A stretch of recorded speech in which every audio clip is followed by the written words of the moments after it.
عمران خان کو کہتے ہیں ذہنی مریض وہی ہوتا ہے کہ جو چیز دیکھ رہا ہوتا ہے اسے پتہ ہوتی ہے چیز غلط ہے لیکن وہی کام کرتا ہے اپنی انا سے مجبور ہو کر، اپنی بیماری سے مجبور ہو کر۔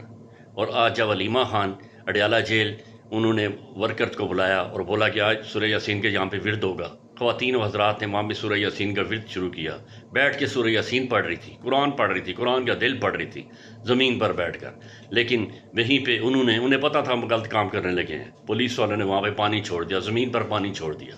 نظر بھی آ رہا ہے کہ یہ قرآن کی تلاوت ہو رہی ہے پرسکون پرامن طریقے سے، جو جگہ انہوں نے مخصوص کی ہے کہ وہاں پہ پولیس کھڑی ہے، وہاں سے اڈیالہ جیل کے باہر پولیس، وہاں سے آگے یہ جو مظاہرین ہیں یہ آگے نہیں جا سکتے، انہوں نے وہاں پہ جنگلے لگائے ہیں، پیچھے پولیس کھڑی ہے، لیکن انہیں برداشت نہیں ہو رہا تھا، انہیں پتہ تھا ہم کام غلط کر رہے ہیں کہ قرآن کی تلاوت ہو رہی ہے، سورہ یاسین کی تلاوت ہو رہی ہے، پھر بھی انہوں نے پانی چھوڑ دیا۔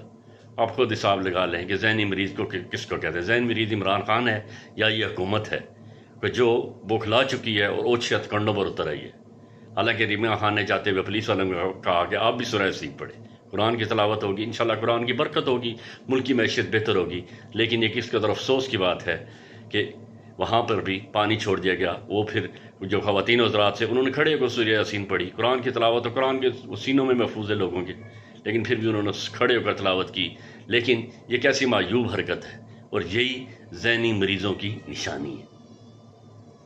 اس وقت سورہ یاسین کا یہاں پہ ختم ہو رہا تھا، یہ سورہ یاسین کی ختم ہو رہی ہے، اگر ہمارے اوپر پینٹی کوئی بات نہیں، آپ لوگوں نے پانی جو ہے وہ چھوڑ دیا ہے، اور یہ دیکھیں، اور یہ دیکھیں، نہیں لگتا تم لوگوں کو، یہ ان کے حالات ہیں۔ اور اب آپ پولیس والوں کے چہرے دیکھ اللہ سکتے کا ہیں۔ عذاب آئے گا، یہ یاد رکھو، یہ جو ہوا نا، اگر اب یہ دیکھ لیجیے، ایمان مضبوط ہے، یہ ان کے حالات ہیں۔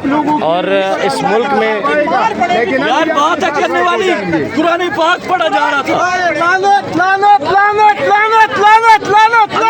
اپنے اوپر خود لعنت پڑھو، ہمارے زندہ کو اپنے اوپر خود پڑھو۔